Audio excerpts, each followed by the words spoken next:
mean, Cool. Yeah. Let me got it. okay. Well, thanks for having me join you, man. I appreciate it. We'll just have I've thanks, been Tom. watching some of the shows. It's always great conversation. And yeah, it's a lot of fun, man. Yeah, we have a good time. We have a good time. So, like I said, Jean-Pierre is he's out in Europe right now, so he's not going to be on. And Ian, Ian runs the PCA organization, and they got a show coming up this weekend. So, Are you familiar with the PCA, Tom? No. I don't think they're out. And you're in Colorado, right? Mm-hmm. Yeah, the NPC is pretty dominant. There's some other organization, but the NPC is pretty dominant out here. That's the chairman is a friend of mine, Jeff Taylor, great guy, and he runs some pretty good shows out here. Yeah. Now you, where you at? Near Denver? Or where you at?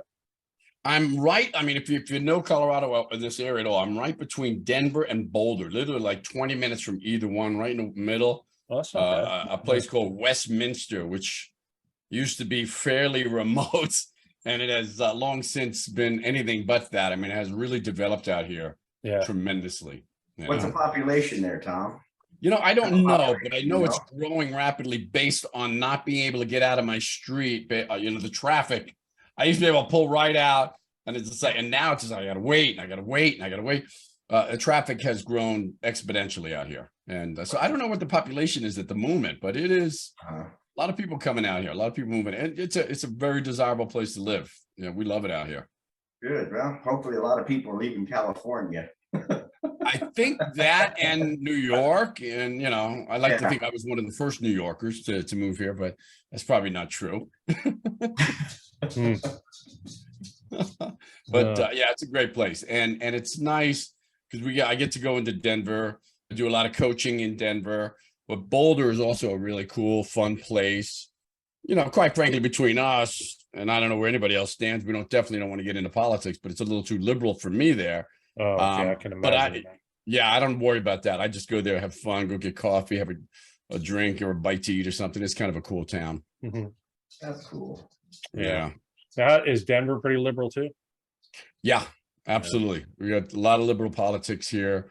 Both our governor and the mayor are very liberal and left wing with a lot of their politics and all the things that they're doing to our community. And again, I mean, it is what it is. I don't get too much into the politics. I have my opinion, right? And I have my opinion. I vote.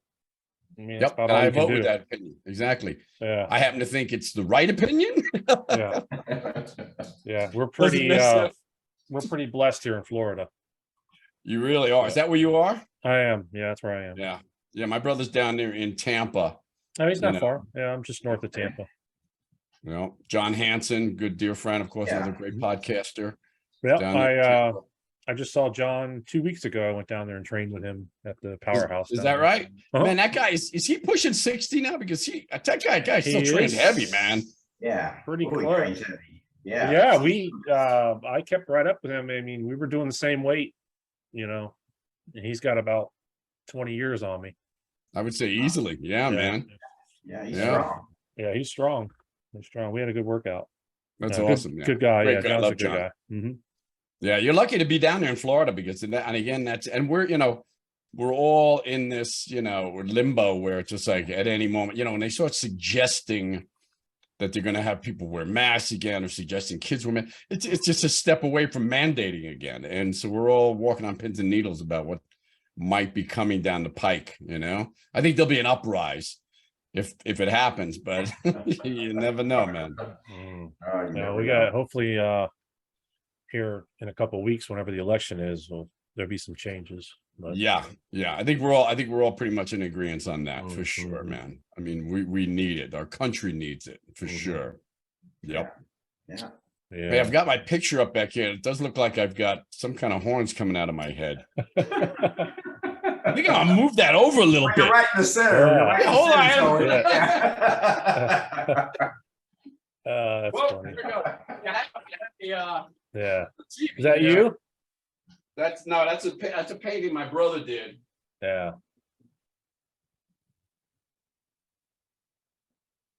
There we go. Now there's no promise that that's not going to come crashing down Yeah. That's right in the middle of our podcast. I That's can't a good promise. picture there. You know, yeah, it's pretty cool. And the one next to it, Uh-huh. I don't know if you can see that. This one over here. He did Uh-huh. that as well. It's awesome. He does airbrush stuff, and he did these years ago. Yeah. Wow. I think the one over there is it was based on Francis Banfato, one of his pictures. And this one, I'm not sure who it was. I wish my back looked that good in the day. Yeah. Hey, That was more like Phil Williams' back. Uh-huh. Damn, that was a good back. Yeah, it was. I met your twin brother once years ago, and I don't know where we were. It might have been in New York. Might have been in New York. Were you at Night of He was there at Night of the Champions once I or was at your twice. gym once. Remember? Oh, you know what? That's right. You came out, you trained at my gym for a little bit. I remember doing that slow, continuous tension madness Right. with you. Right. I think I met him there, if I'm not mistaken. That would have been it. He was my partner in the gym ownership. Yeah. Oh, okay. Yeah. Wow. How's he doing? He's doing good, actually. He's like you said, he lives down in Tampa now. He spends a good deal of time in New York. He used to be, I would say, probably one of the countries, if not one of the world's, most popular airbrush artists for motorcycles. He did all the top winning bikes for the Daytona, for Sturgis. I mean, he just was on all the magazines, but the fumes were starting to like get to him. So now he does tattoo work. Oh, cool. That's a good business too, I would imagine. And I'm sure I'm biased, but I think he's one of the best, certainly, Yeah. Yeah. It is. He keeps threatening. He's threatening. He's like, you got to come out. He wants to do a whole sleeve. I'm not sure how many guys start doing a sleeve at 60 plus. I'm sure I'll be one of the few.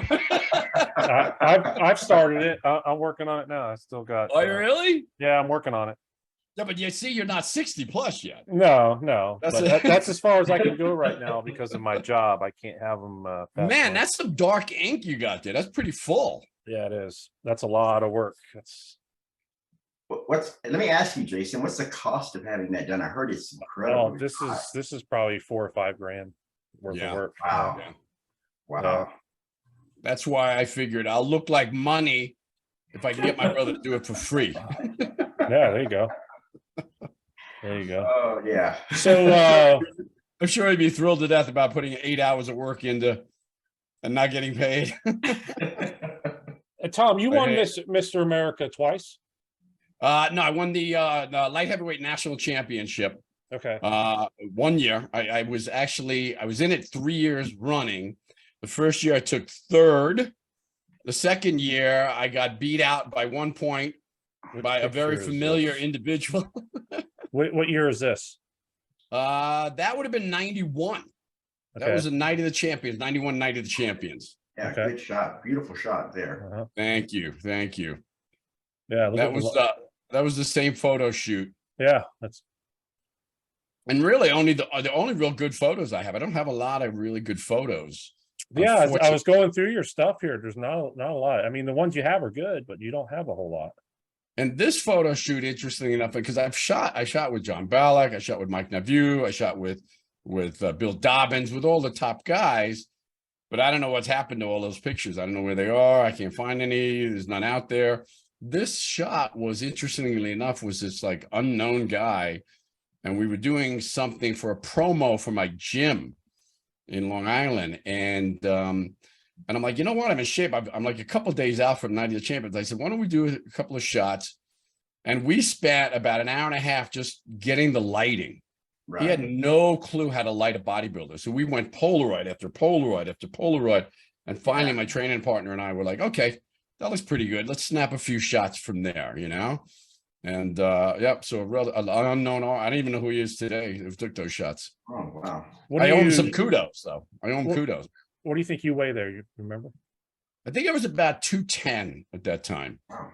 Yeah, I never really got over that. I think that was the heaviest I'd ever been in that kind of shape.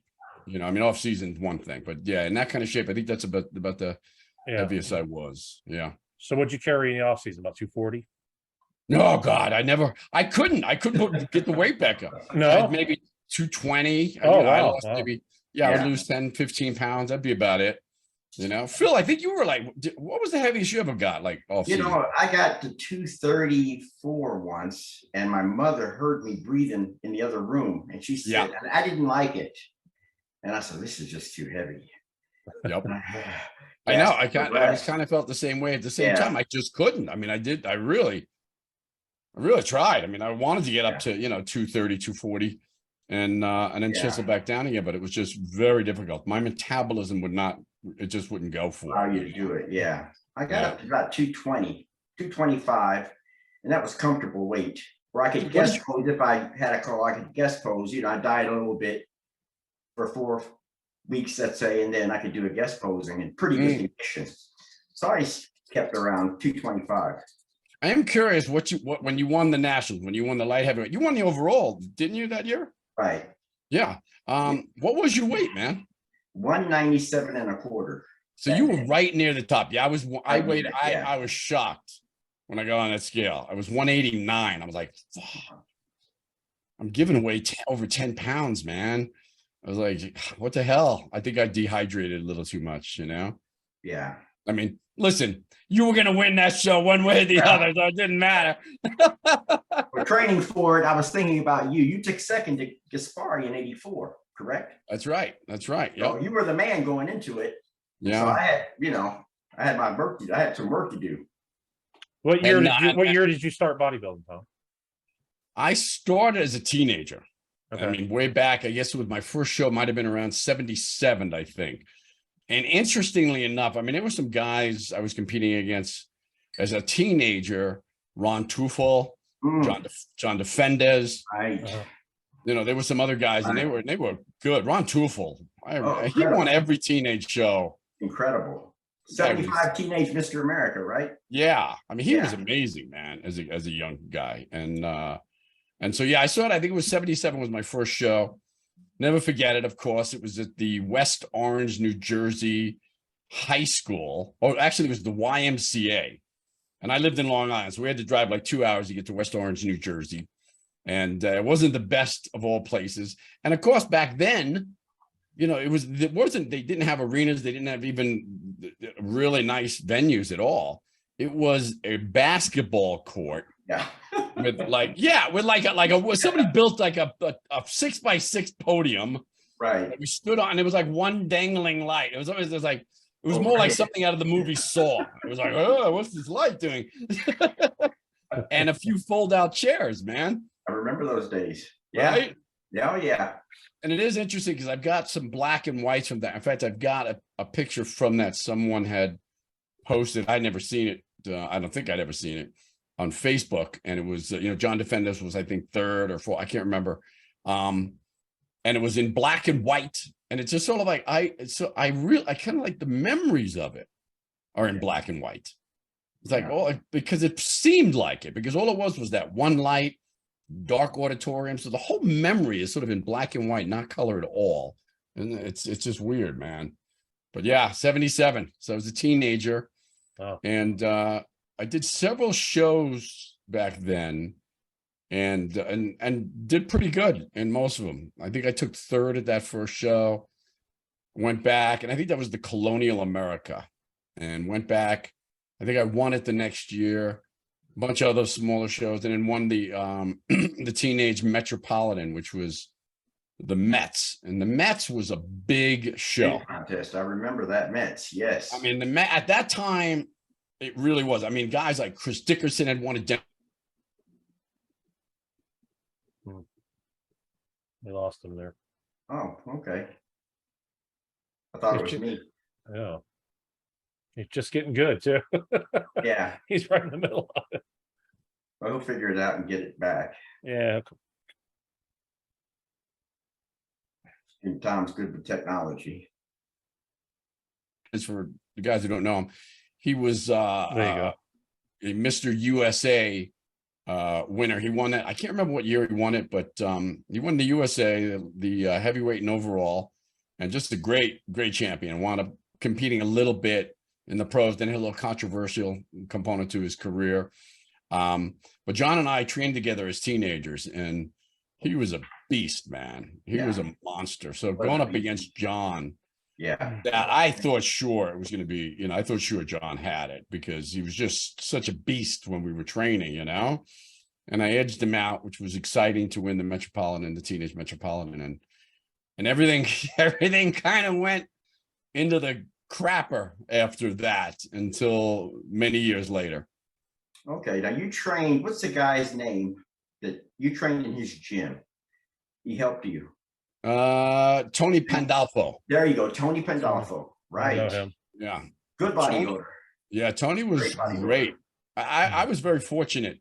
And there were sort of like two camps at that time in Long Island that both were like the gyms to train at. And of course, at the time, there wasn't a lot of choices. I mean, I trained at a place called Iron Masters, which sounds great, but it was a bunch of high school kids. It was all right. It was a couple of Universal machines and a barbell or two, you know? And then I had heard about Future Man Gym, which was down the road a couple of miles in Amityville. I grew up in Massapequa, which is like a town away. And I heard about this gym, Future Man, and I'd been warned. They're like, yeah, don't even bother, man. They'll chew you up and spit you out over there. You don't want to go there. That's where the serious bodybuilders train, right? But I wanted to be serious. I wanted to do well, and even as a teenager. And so I rode my bicycle over there, and you know, as the story goes, I remember like literally standing out. It was freezing cold. It was like a February. I rode my bike in Long Island. There's snow. It's cold. Yeah. And there was steam on the thing. And I'm like trying to wipe the wind. I'm looking in through the window, trying to see something. I see a bunch of machines and guys and stuff. And I finally found the courage to step in and walk into the place. And the first thing, and this is for anyone who's never trained at, I mean, you guys, you know, I have maybe had some experience in this. I know you have, Phil. You know, those old gyms, man. You walked into that. I walked into that gym, and the first thing, it was like being punched in the face with a smell. It was just like, it was an odor. It was like nobody watched their clothes, man. It was like you sweated your tail off. There was no air conditioning. It was sweating ass.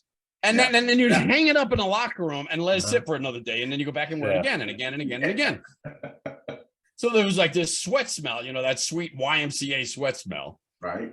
And there was literally a smell of vomit because guys were puking all the time in this place. Right. And then Ben Gay. Right. Everybody's like Ben Gay. Yeah. Going on everything. They're like, warm up the muscle, man. You got to put the Ben Gay on, you know? Yeah. So the combination of the putrid sweat, the vomit, and Ben Gay was over. I did not expect it. And I certainly wasn't prepared for it. If there was ever a time to mandate masks, it was going into Future Man Gym. It would have been a good time. But I didn't have that option at the moment. So I walk in and these guys, I mean, everywhere I looked, they were just like serious muscle heads working out. But what really caught my eye was an ear first was like this yelling. I never heard yelling and like screaming in a gym before, ever.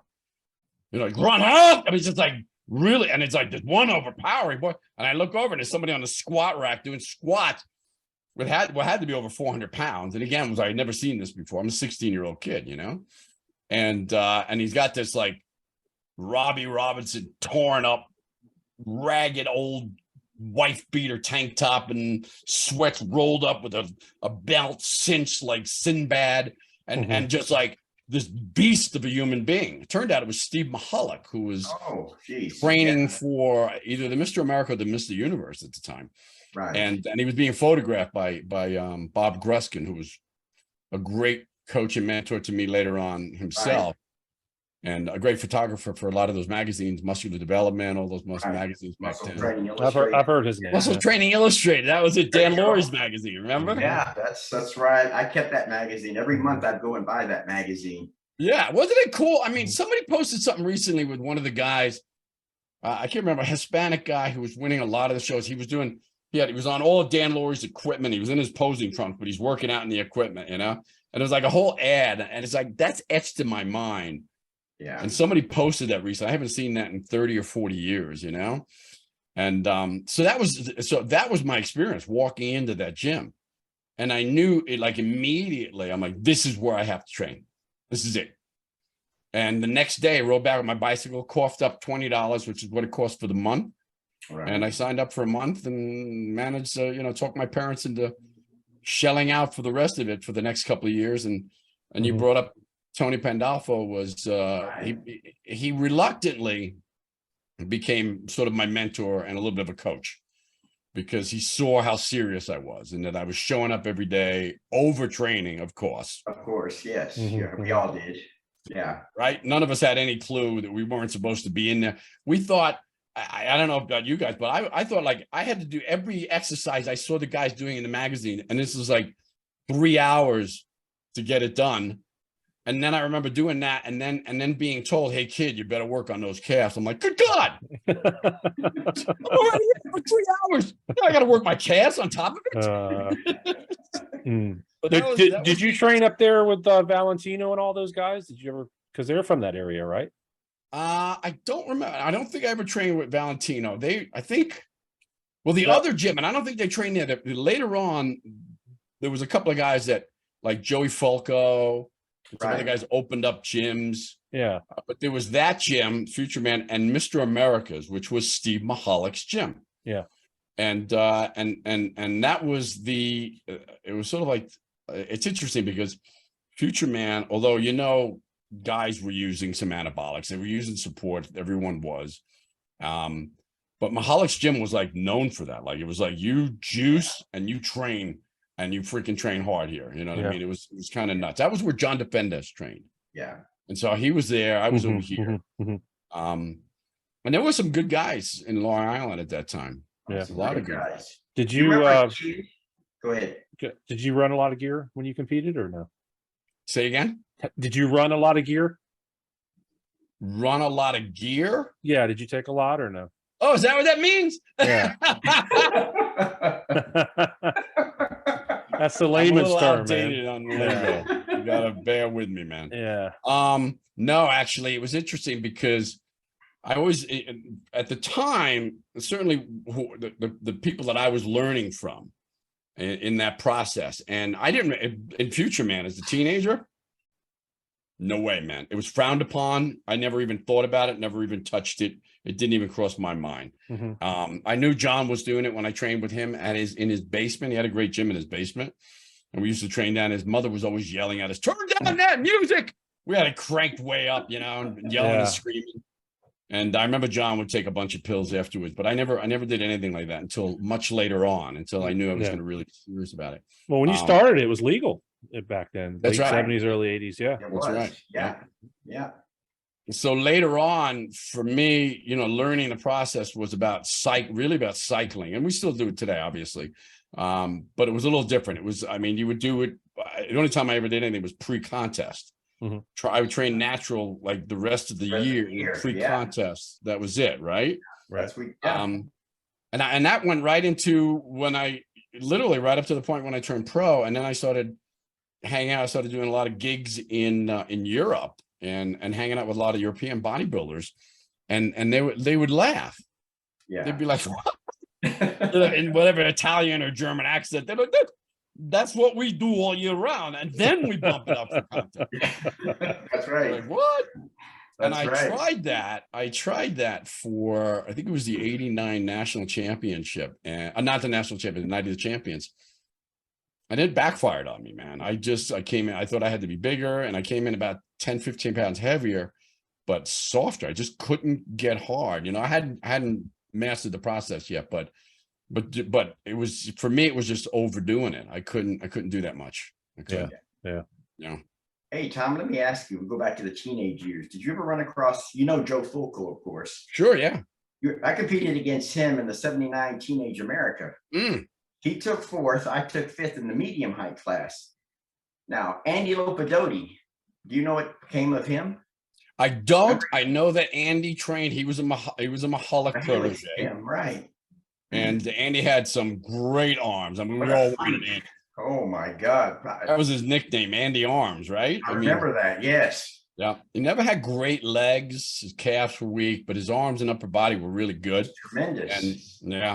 And just a really nice guy. I really liked Andy. He was, we didn't know each other well, and I don't think I ever got a chance. I might have competed. You know how it is, you guys. It's just like, I look back at some pictures now or some videos, even on the pro level, and be like, he was in that contest. I didn't remember. It's like, I don't remember John even being in the Metropolitan. You know what I mean? Just like, I was focused. That was it. I didn't think about the competition. I refrained from looking at the competition or worrying about the competition.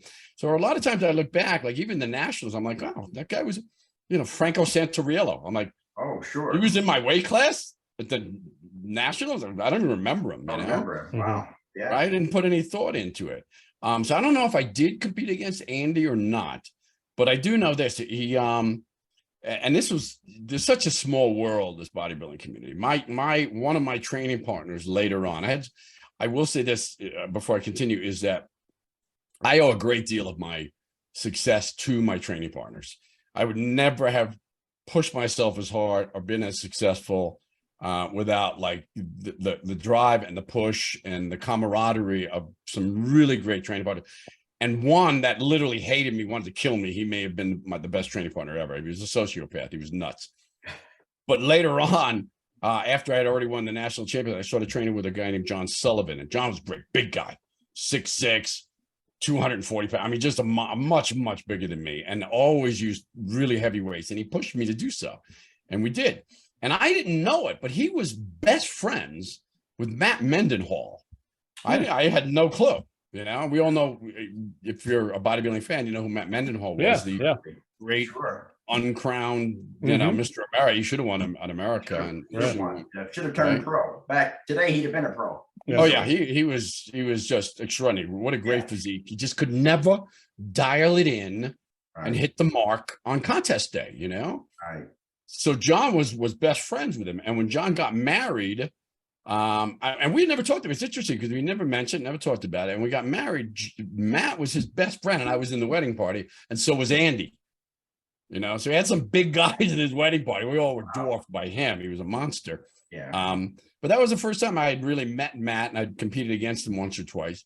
And Andy, so I got to know everybody a little bit, in that realm. But it's I always love to think about how small a world it is, Yeah. that you would even bring up Andy Lopedotti for that matter. I'll tell you something. I want to mention this. Andy took second in the medium height class. Doug Brignall, I saw you on a photo with him. Yeah. Doug and I received an award together at an AAU event, AAU Athletic Legends or something. It's up there somewhere. I have it.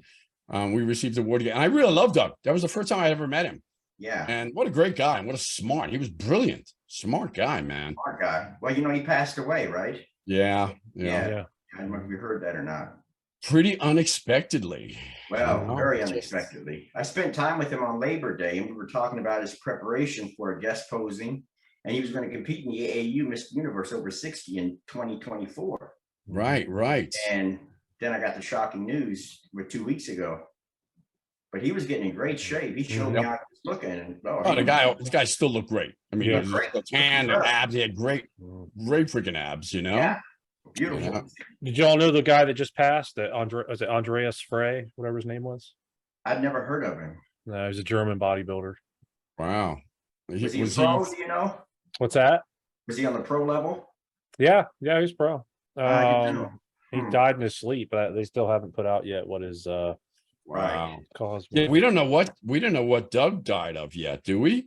No. They said he was on blood thinners. Number one. Wow. Richard Baldwin told me that. And it may have had something to do with the vaccination, the COVID vaccination. I don't know. Yeah, I've heard that too. I don't know. But there's, because he made a post that he was getting vaccinated, and he's like, if I die soon, that it was the vaccine or something. It was a weird post. I reposted that. Actually, he was very pro-vaccine, and said that he was getting the vaccine, and he wasn't calling out the naysayers of it, but he was saying, and if I don't die, rethink it. You know what I mean? Because he's done his research, he did his homework on, and he was very pro-vaccine. And he literally said, if I don't die, rethink it. And here he is, I have no idea when he got the vaccine. And of course, we don't know if it's, a correlation or Right. causation at this point, but it's a sad state of Yeah, it's affairs. for unknown. sure. Yeah, it's mm, But it is interesting, you know, I mean, Phil, when you go back to some of those teenage years, some of the guys who we were competing against, you know, and I love that. I mean, like another one is Casey Kucherik. Oh, I know. Casey? Yeah, Casey, sure. Casey was Sure. somebody else too that I was competing against as a teenager, and certainly we competed against him. He was in, I think he might have placed every year. I was in the nationals for those 3 Right. years. He might have been in the top 5. Imagine he would have. Yeah, He's and from Jersey, right? yeah, Jersey. That's why I had an opportunity to compete with him on a few occasions, but I didn't know Casey's the time. Nobody really knew each other. John Defenders was the only one. I remember when I beat him at the Mets. He literally invited me over the next day for like a congratulations party. I was like, who does that? Like, he fed me cake and ice cream. Are you trying to sabotage me? But we became great friends. But other than that, it didn't happen that much. There was a little camaraderie at the contest, but you really didn't get to know each other all that much, you know? And it's kind of sad because some great guys.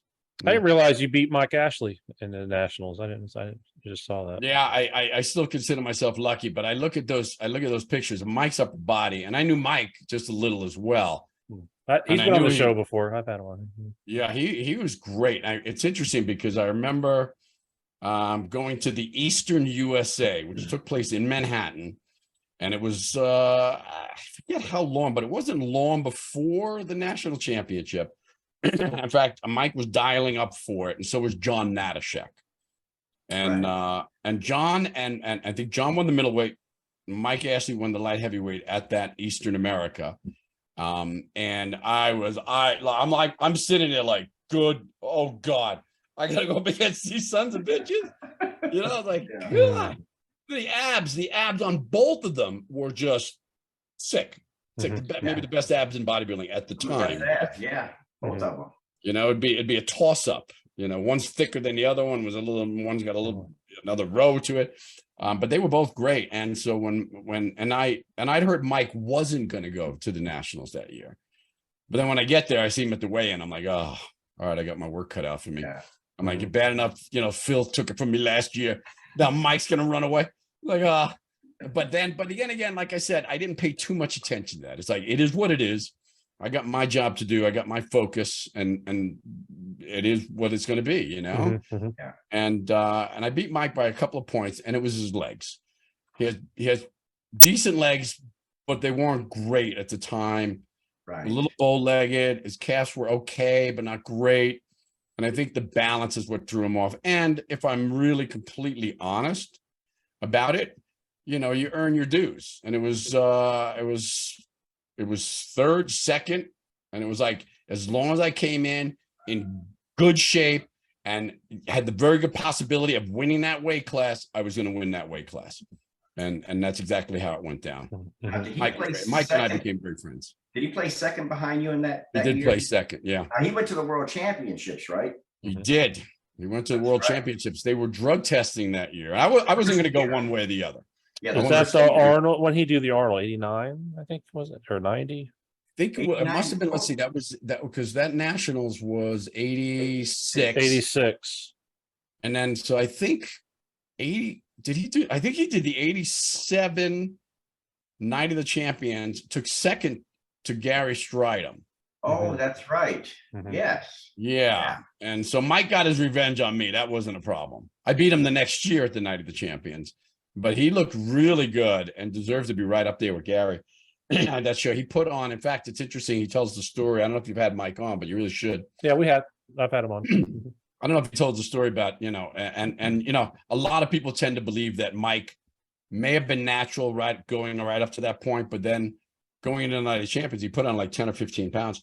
And it's like most of us would tend to believe that that's relatively impossible. But anything is possible. And he talks about MCT oil, that it was Captree oil that really made the difference, that he started putting on weight and putting on muscle and using that and bringing his calories up through Captree or MCT oil. And that's what made the anabolic difference. And it may be so for sure. I mean, he's still argues he could have been drug tested anytime and did. But I'll give him the benefit of the doubt. Well, the year he won the Arnold, Sean Ray won, and I think Sean Ray got disqualified. I don't know what year that was. That's right. That's right.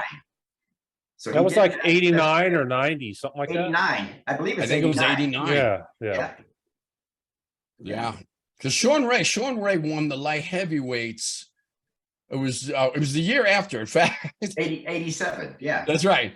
I remember interviewing him because I was doing the TV show Muscle Sport USA. I saw that. I remember that.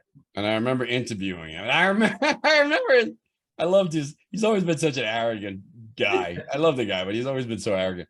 You know, he's like, Tom, I'm gonna have your job soon. I was like, okay, good luck. And now he's doing his own podcast, so he really does have a good job. Yeah, he's all over the place. He's all over the world. Yeah, he's he's everywhere. I couldn't catch up with him if I wanted to. Yeah. No. I see they're all in Dubai this weekend, huh?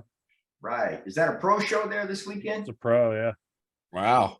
Yeah. A lot of guys there. A lot of big. That's an Olympia qualifier too, right?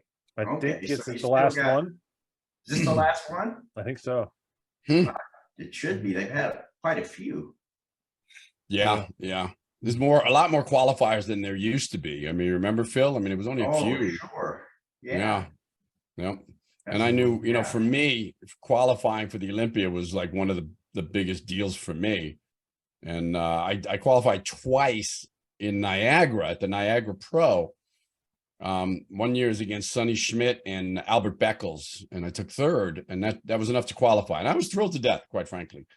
I was never going to be as big or beastly as these guys. And it's just like, for me, it was like, okay, I want to get to that Olympia. That was the thing. And I literally felt like a kid, like fulfilling his dream of just getting there. But you missed 90. What happened in 90? You got 89. 90 it was 89 was when I think, and again, how much is too much? Whatever I was doing, for that to get up to the 90, the 89, 90 the champions and qualified, but decided not to go to the Olympia because it was just my body wasn't reacting well. I said I needed a break. I need to come off everything. I need to come clean. I need to give my body a rest. I mean, the receptors were starting to have their, affinity, and just like, it wasn't going to work. So I was like, hey, you know what, rather than push it and risk it, I'm just going to stay out of this one, Plus, I think, and it was just by coincidence, to be quite honest, I think that was the year they drug tested, or at least was saying they drug tested. Didn't they, the Olympia? In which I don't know if they ever did. I know they did the Arnold. 90. Did they in drug 90 test the Olympia? It was 89. 90 was drug tested, and I remember 90 seeing it, and you could see that it was drug tested. You could tell. Now, everybody who would have been, Lee Haney, I think, won it anyway, and whoever, Mike Christian was right up there in the top 5, and they still look good, but you could tell it was a subpar.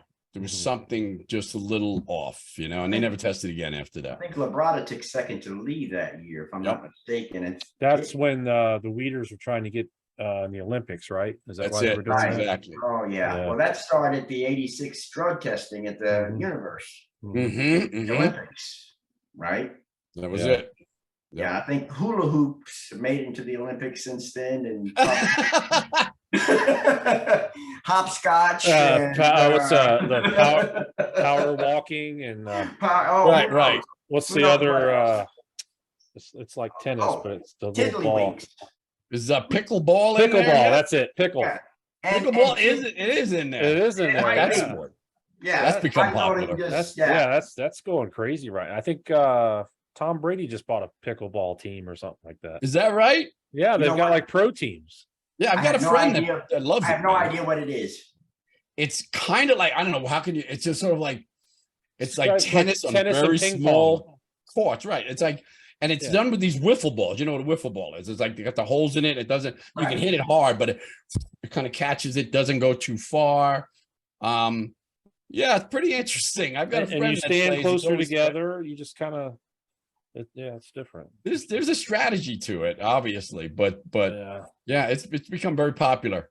mostly among the seniors. Yeah, it used to be, but it's like I said, you're getting pro teams now that are, Wow. these retired football guys are buying them. No kidding, man. Well, that's cool. Yeah. I might have to give it a try. It might be my new sport. We'll see. Yeah. Mixed martial arts. I've been doing mixed martial arts and Jun Fen kickboxing and some JKD for several years, and it has. I gotta be honest, it's taken its toll on me, man. Two torn rotator cuffs, dislocated knee, torn ACL, all never from bodybuilding, all from the martial arts. So Really? pickleball might be the direction to go. That might be. Yeah. Isn't Phil Heath out there by you, right? Yes. Yeah, he trains at probably the premier bodybuilding gym here in Colorado. It's called Armbrost. Owned by a friend of mine, Dylan Armbrost. Yeah.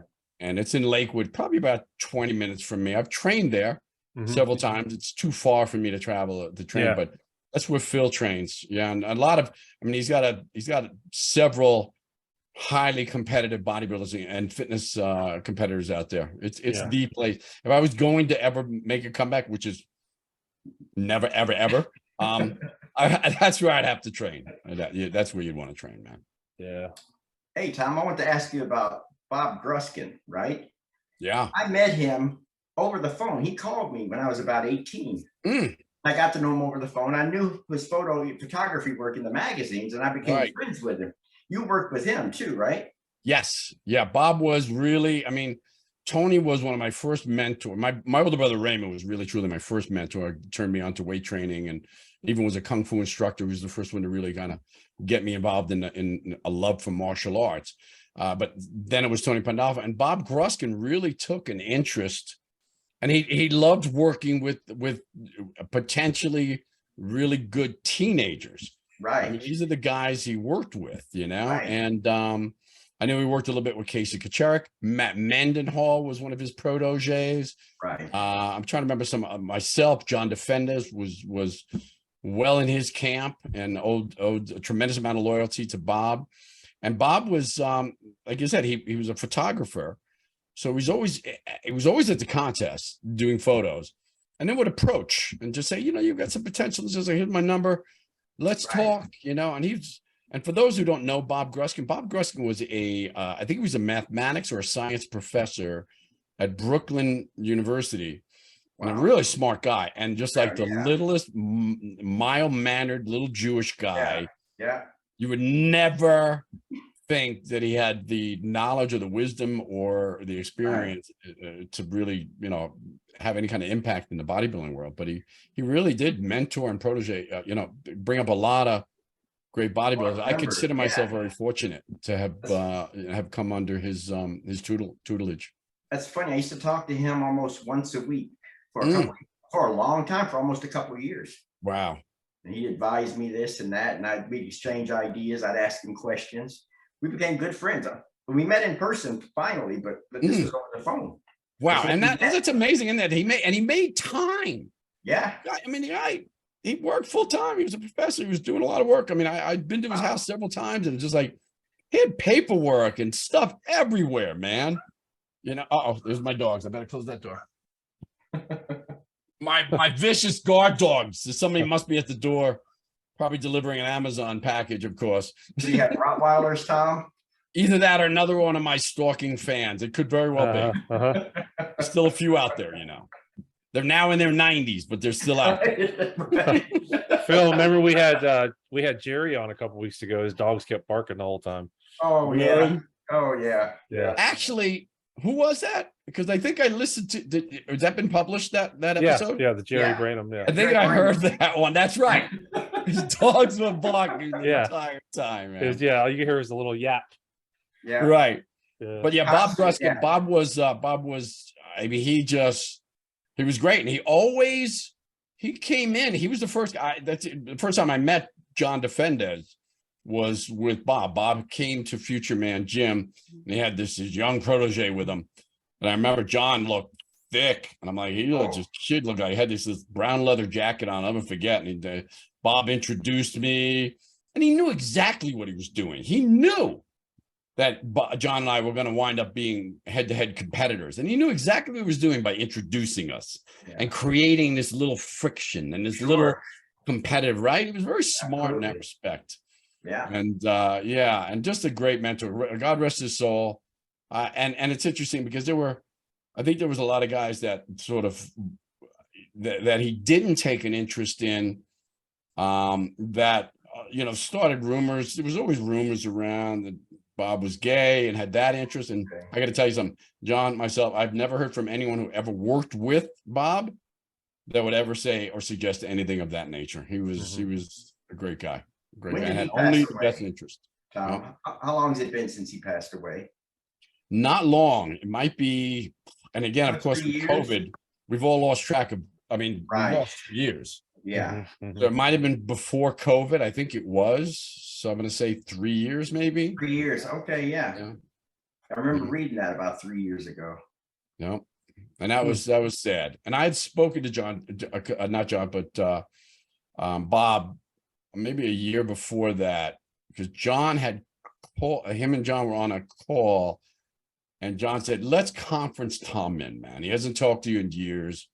And I was very happy, because I don't know, sometimes these people come and go in your life, and they play a role, and they can really make the difference. But sometimes it gets away, and you don't have a chance, or you don't take the opportunity to really thank them, let them know how much. And sometimes we don't even know how much they meant and how the difference that they made until later on. I don't think I ever had the chance to really tell Bob from a heart perspective how much he, in fact, it's tearing me up right now thinking about how much he meant to be and how much a role he played, and he just became friends with my whole family, my parents, my brother, and he was there, man. I remember visiting my mom when she had a tumor removed from her brain, and she was in an NYU hospital, and Bob came, and I was there a lot, and Bob came and he visited, and I don't think I ever had a chance until that time. And so I owe that to John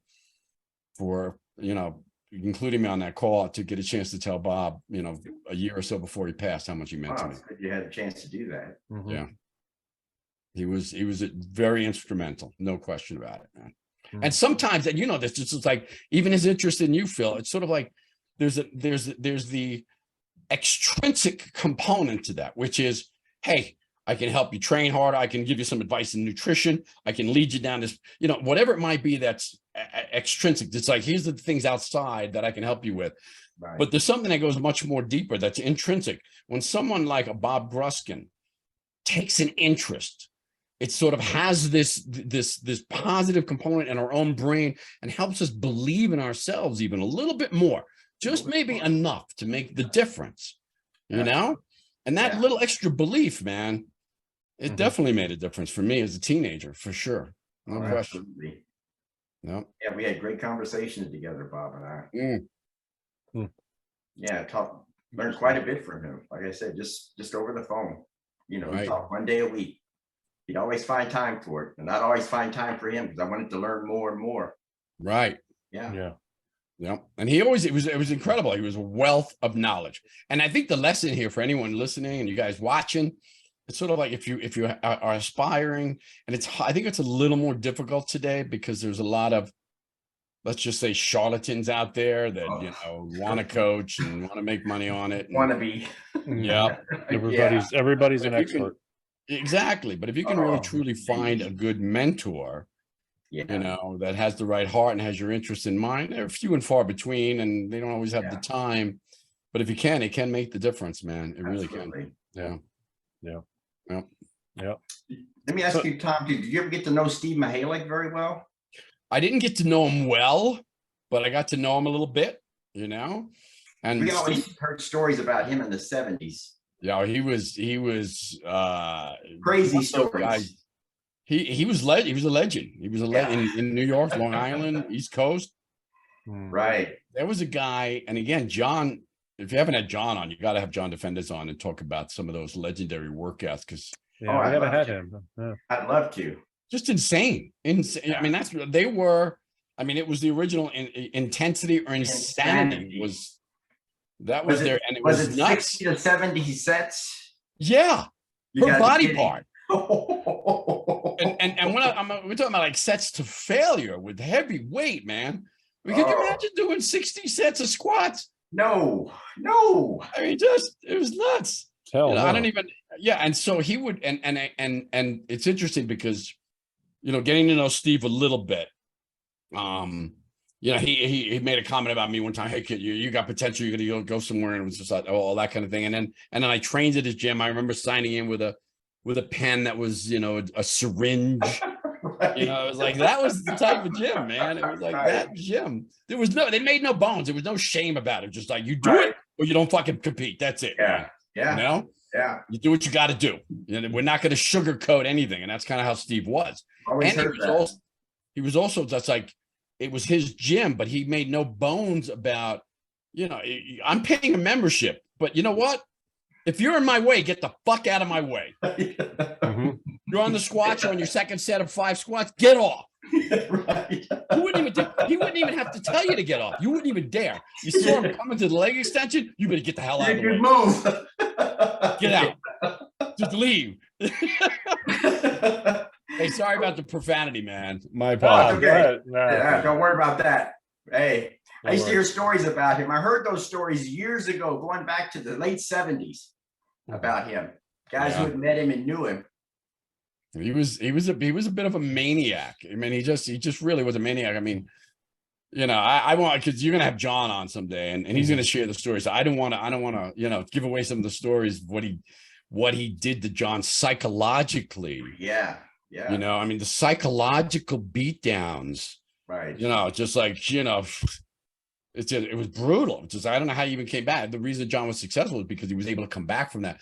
But again, going back to Andy Lopadotti and several other good bodybuilders that trained with or were mentored by or coached by Steve. Yeah.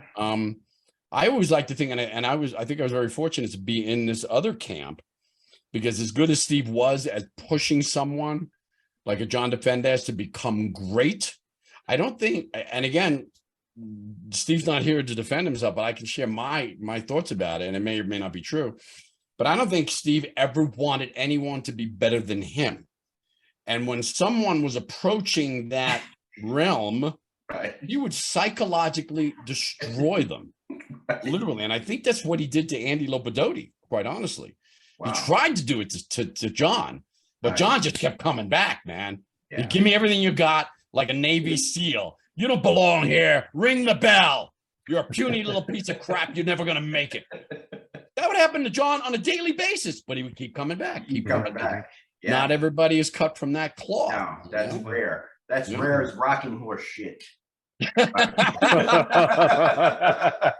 I could not have put it better myself. So that was, you know, all the legendary stories of Steve, you know, and all his mayhem. It was just mayhem, man. You know, I was very fortunate not to, because I don't know if I would have had what it took to come back after that. I think I would have just got pissed off and said, screw you, probably tried to punch him out as a kid, teenager. You know, I mean, I didn't take much shit back then. I you know, later on, we didn't even talk about this, but you know, after my teenage bodybuilding career, I started riding with outlaw bikers. I mean, that was my love for 5 years, the whole outlaw biker community. So someone like a Steve Mahalik, like a Mel Chauncey type thing, man. Yeah. I mean, that was, and I think that was, and it's a lesson. It's a lesson that I've learned. It's a lesson I use in my coaching today. That, you know, are the models that we build and the stories that we tell and the narrative that we create for ourselves in our own mind, our unconscious mind, early on, wind up being what we manifest in life later on, unless we become aware of it and can change it or find a process to make that change. And for me, I had a really negative belief about myself early on: special ed class, learning disabilities, all this other crap, you know, constantly in trouble, ADD, hyperactive. And so it was negative beliefs, stupid, not good enough, all these things that wound up becoming my narrative, becoming who I am. So when I was bodybuilding as a teenager and approaching something that was more than that, it was so incongruent with who I thought I really was on the deep down level, that it was starting to happen. And then I sabotaged it. Then I completely went off the rails. I got my first Harley Davidson. I was a junior in high school. I got my first Harley Davidson chopper. And I won't even go into how I got it, but let's just say I got it. And then started riding, just looking for guys to ride with, and I connected with some of the wrong guys. Did you ever get in trouble? What's that? You ever get in trouble? Oh yeah. Yeah. There was probably several assault charges. I think I had to go to court several times, and there was always some mitigating circumstances that got me out of it. But I look back today and it's just like, I just love fighting. And we were doing some stuff back then. I mean, you don't ride with these outlaws without sure, a few felonies under your belt. Right. You just don't, right. In fact, it's required. Yeah, like that's it. Be required. I will consider myself very lucky and very fortunate too, that number one, I never wound up in prison. Number two, never got really addicted to any kind of drugs. And I saw my brothers, all my friends were, in the biker community, were getting addicted to coke and heroin, alcoholics. They were drinking all of it, and I never, it's like I was doing that stuff, but never had to do it. It never took hold. So I was very fortunate in that respect. Yeah. And I was also very fortunate in the respect that I had I ultimately began to realize this is incongruent with a part of me. It was congruent with I'm a loser, a 1%er, I'm not smart enough, this is where I belong. It was congruent with that, but there was an incongruence with this other values-based Christian Catholic that I grew up as, So I had this very spiritual-based family, and not like rigid, but it was a strong, powerful faith in God. And that was so incongruent with that lifestyle. And again, I got into that lifestyle because of the other things, right? The other belief systems that I had going. And so when I began to realize and began to witness that this is not just a brotherhood of other losers, but it was a literal criminal enterprise, right? And immoral. That's when it became incongruent for me. And that's when I began to vacillate and think about and ultimately want to get out and find a way to get out, and ultimately found a way to get out. So that two things: one, never got addicted; two, had that at least some spiritual upbringing and an early bodybuilding career to latch onto when I did get out. Right. Where was I going to go? What was I going to do? Get back in the gym, rebuild the body, and as a result, rebuild the mind. That's when I began to really immerse myself in personal development and listening to all sorts of books and taste. The first one was a book called Psycho-Cybernetics. Have you guys read this one? No. Psycho-Cybernetics was written by a guy named Maxwell Maltz, who happened to be a plastic surgeon.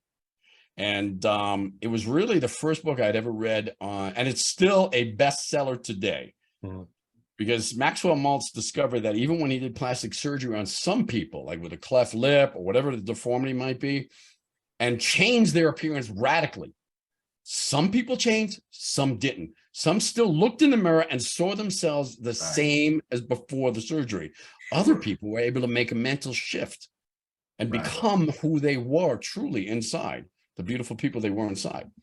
And so he wrote all about that and develop some techniques and strategies and tactics to be able to create that. And so I followed those tactics and strategies, including self-hypnosis. Was the first thing to introduce me to self-hypnosis. And that's what started to change it from the inside out. The early bodybuilding was trying to change it from the outside in, which never would, at the time, didn't really take hold. But what took hold was working on the inside and then congruently acting on the outside in the bodybuilding world and in the training world. And that's what made the shift that ultimately took hold. But I will say this, last thing on this subject is that that I like to call it the dragon, that lower self-image, that self-doubt, that insecurity still exists. And I think it's one of those things we can never really fully erase.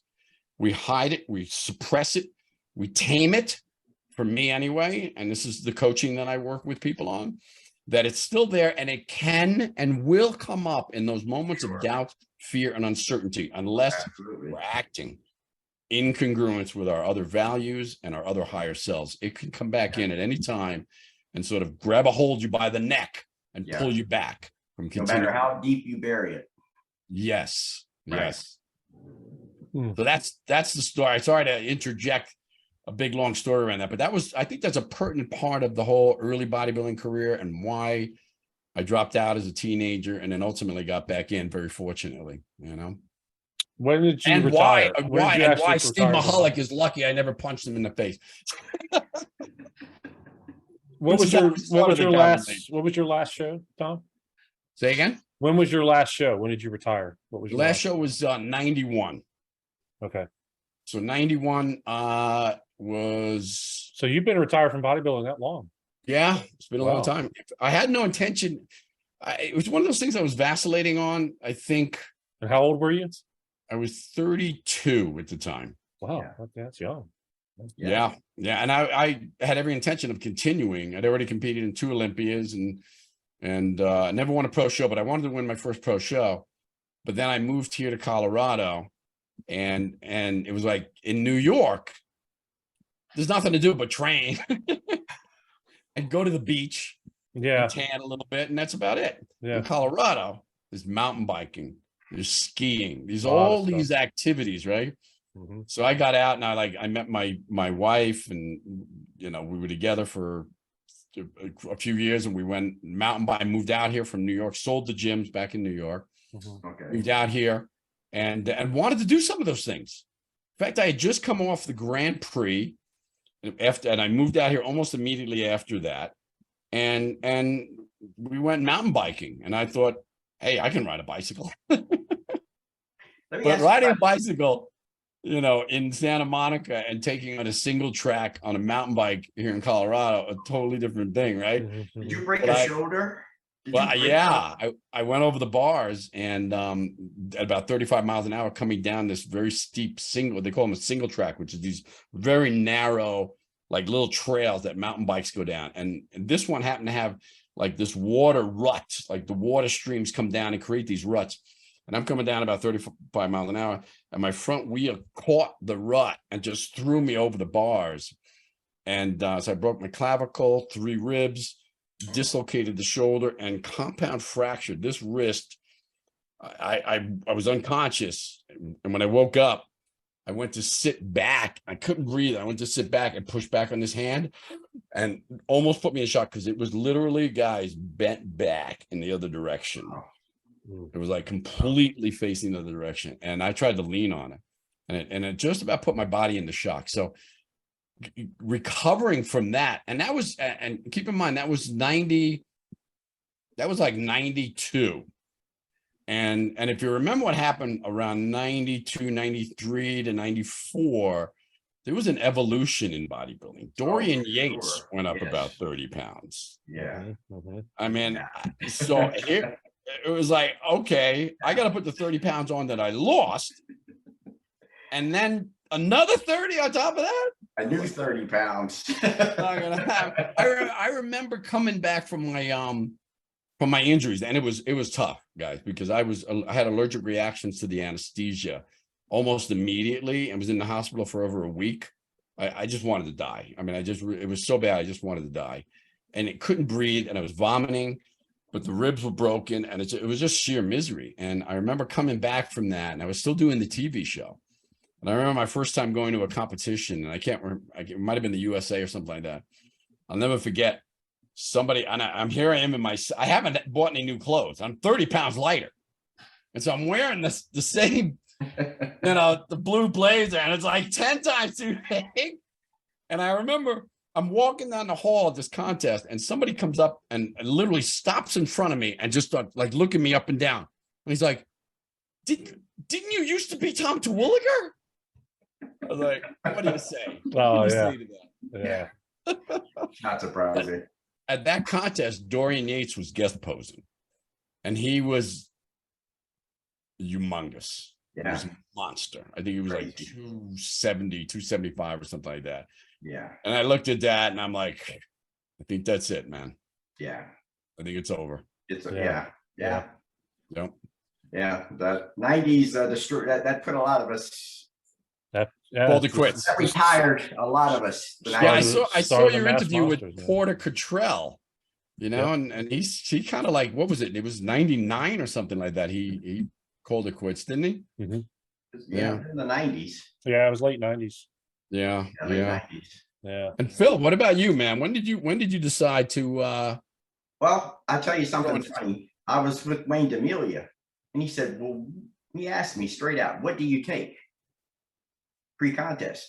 You know, I told him what I took. I told him last week, I mentioned what I took for each show from 1980 to 1996. It was the same thing. It was all I really knew. We never really discussed it or talked about it.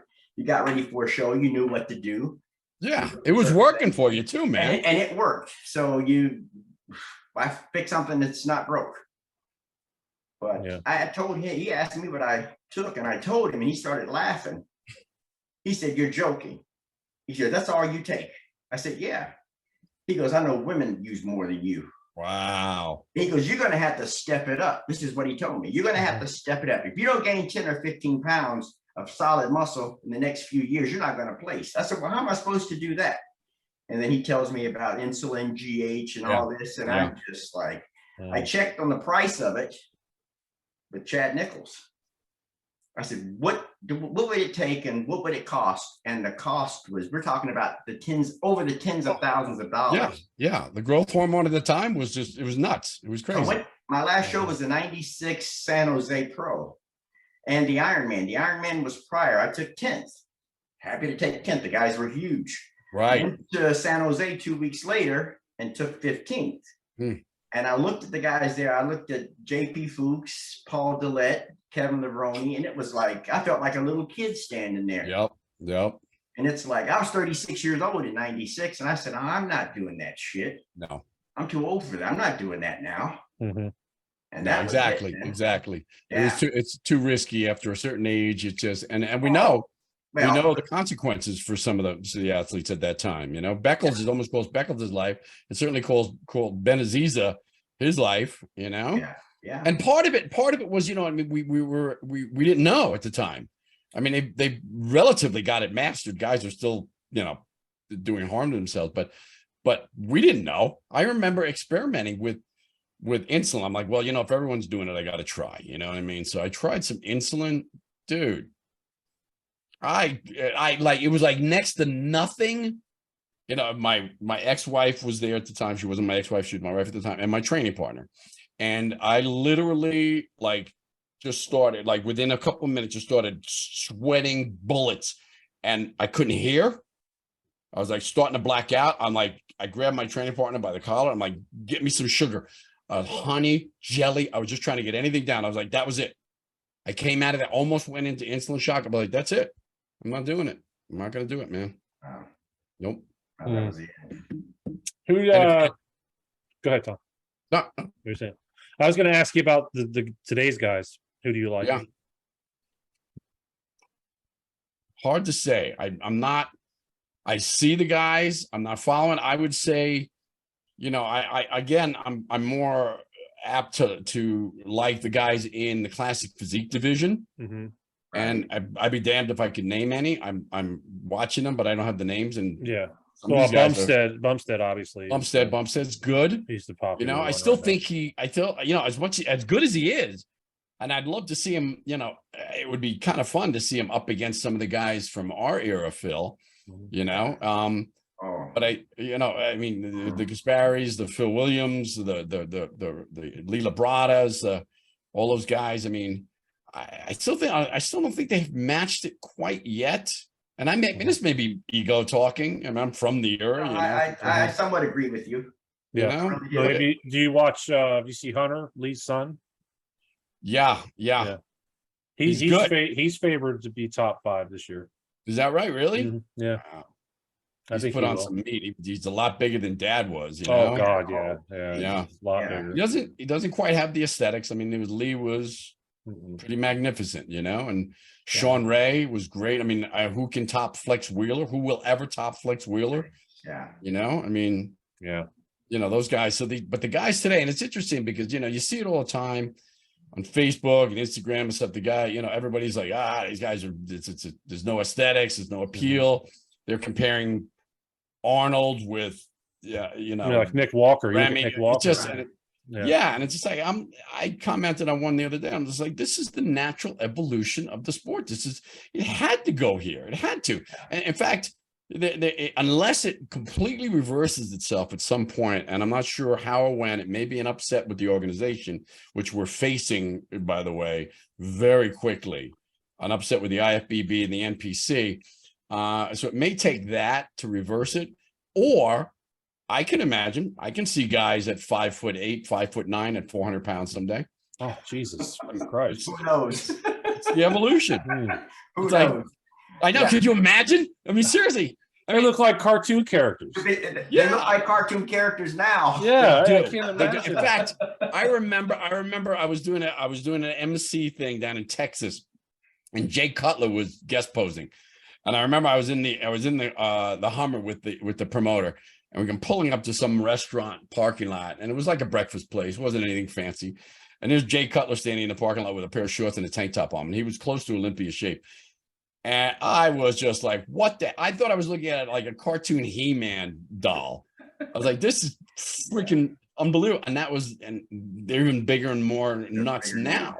You know? Yeah. The thing I don't like about today's bodybuilders, if I can say, is that, back then, number one, I hate this whole arms out posting. Where in the hell and why the bold-legged and the arms out? That's my first complaint. Yeah.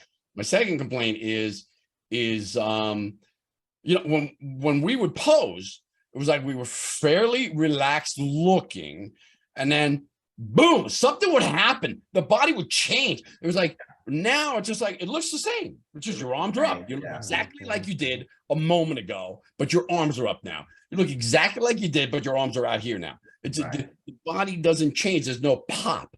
We used to grow into the pose. Mm-hmm. That's what you don't see. Yeah.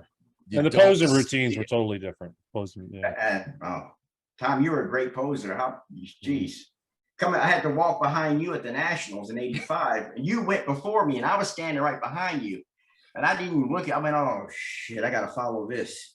I said, you were good enough that nobody even noticed. But I always took pride in the posing, and that part of it was my kung fu background, and sort of a Tai Chi type approach to it. But I think even as an amateur, it was just like there was some good. You were good. Lee Labrada was great. Sean Ray was great. These guys were great as amateurs. I think what I wanted to do was separate myself from the pack with the posing. I knew I'm never going to be bigger. I'm never going to be as muscular. Some of these guys, it's not going to happen. I got to make my mark somehow. So when I turned pro, and there was no limit on the posing routine. Nobody wanted to see you up there for 10 minutes. Right. But at the same time, there was no 90-second or 60-second clock on it, Right. So you could go 2.5, 3 minutes and really create a story. So all my posing routines as a pro were based on creating a narrative, and one of them was, and I never liked music that was like the thing everyone's familiar with, but rather I knew at the time Hollywood knew how to create emotion, whether it's like anger or frustration or love or joy, whatever it might be. They know how to create that with music. So why not allow Hollywood to lend a hand to my routines? So I would pull music from movies, Black Rain, Lost Boys, things like that. Always had some great soundtracks. And so I pulled music from that and create a narrative around the music, and always tried to really knock out the audience. And I think part of that was the influence when I went to see as a teenager, Pumping Iron, in Manhattan. I saw the premiere of Pumping Iron in Manhattan, and Lou Ferrigno, Ed Carney, Bill Grant. There were some other guys that were there and doing live guest posing at the theater. And I remember the shivers. I remember the feeling I got when Ed Carney posed. And Ed, of course, if you know bodybuilding, right? It's just like he was great. He just knew how to be a moving statue, and he brought to life this physique, man. And I remember even as a teenager, partially because I'd been smoking a lot of weed before I went into the theater, but that's secondary to the fact that he was great nonetheless. And I remember that had such an impact. It's like, that's what I want. I have to be able to move. I want to give the audience shivers. I'm not going to do it with the sheer mass of my body. It's not going to happen. So I want to give them something that just makes them stand up in their seat or makes them feel something before I leave. And that's what I really set out to do. And it took a lot of work. I mean, it was Did almost you work with anyone on your posing? Did anyone help you? Or did you do that yourself? No, I did it all. The only help I had was my training partners and maybe, you know, just I never had any dance instructors or anything like that. It was just, I would listen to the music. I would create the scenario in my head. One scenario, for example, with the music from Black Rain was the overcoming the odds and ultimately being persecuted for being different, for being unique. And so I told this story of coming almost like the phoenix rising from the ashes and then being, it's just like, and I even had a voiceover, the high tribunal has found you guilty and the penalty is death. And it was like, I was being electrocuted. And it was wild that the audience went nuts. And then ultimately rose again and left the stage. And it was like, that was so much fun, but it was so much work putting into those routines, man. That's hours. So as much as I'm disappointed that the guys today, other than guys like Kai Green, don't necessarily put that kind of work in, it's understandable because it was like it was like double the workload trying to put together a routine like that, you know? Right. Yeah. But it was fun. It was fun. And to get that moment to step on stage with that, it was like, wow, all right, here it goes. My training partner and I would look at each other. It's like, all right, here it goes. It's showtime, you know? It was a blast. It was a blast, man. Train a year for about a minute and a half on stage. Yep. Yeah. I mean, that's right. All that time for that moment. That minute and a half. That's it. Yep. That's it, man. Did you have either one of you have one of those moments where it was like, you know, you're training, you know, you're leading up to it, and this is the moment, and it didn't work out. Either just didn't peak, or you were place, or you were disappointed. Oh, You had to get out I've there. had that and do it several anyway. times. Several times. Have you? Absolutely. Yeah. It kind of strengthens your metal though, if you can come back from it, you know, doesn't it? Yeah, it does. Yeah. Lately, I've had that thought, and it's like, well, maybe I should retire from competing. You know. So you're still competing. I didn't realize that. I still competed. Yeah, I just did the Masters Nationals this past July. No kidding. Mm-hmm. Good for you, man. How'd it go? Yeah, I made first call outs. I ended up with fifth. So Fifth is, you know, with the guys in the Masters these days. Yeah. And I'm Guys, tall. you You know, I'm 6'4", so it's hard for me. It's hard for me. Of course, my legs is my hardest. So Right. And I normally do bodybuilding, and I went to classic physique this year, and I didn't like it. I should have stuck with bodybuilding. Yeah, I didn't like it. You know, it's not often I feel, you know, I'm sympathetic to a 6'4" guy being 5'8" and all, you know, but in the bodybuilding world, I am sympathetic because I know it's a little more challenging. It's tough. It's Yeah. tough. Yeah, that's a lot of work. And even at that height, there's a guy at our gym, 6'4", 6'5", and I watch him squat, and I'm like, God dang, that's a long distance. Oh. I can't free weight squat anymore. I do hack squats. That's Really? that's about all I can do. I can't Yep. free weight. It kills my back, kills my knees. It's really, it's hard. It's certainly, we can credit squats for like building some legs early on, but later on, man, after you're 40, oh yeah, no, yeah, brutal. I mean, I compete in the 230s, and I'm still too skinny. Wow, isn't that unbelievable? Well, it's 6'3" or 6'4", you said. They're almost 6'4". Oh yeah. Okay. Yeah. Yeah, I know, and that's the challenge because at 230, what would you have to do? You have to get up to 245 or so. I need to be in the 240s, 250s in order to on stage. And that's challenging, you know, unless you really want to push the envelope. And I can't take the stuff that some of these other guys can take. I just can't do it. And you know what? You're better off. I mean, you know, top 5 is tremendously respectful.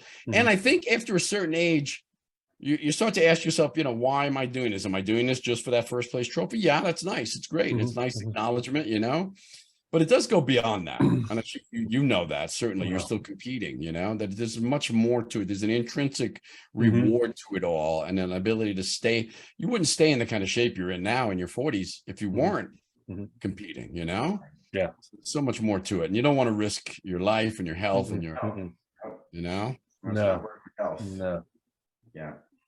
But Nope. I admire it. I admire it, you know, and I think it was a few years ago. I was in my 50s at the time. I you know, toyed with the idea. You know, it was when the Olympia, the Masters was, you know, just getting going again. It was, you know, and it was like, okay, cool. This is cool. Robbie Robinson, I think, and some of the other guys. I was like, these are guys.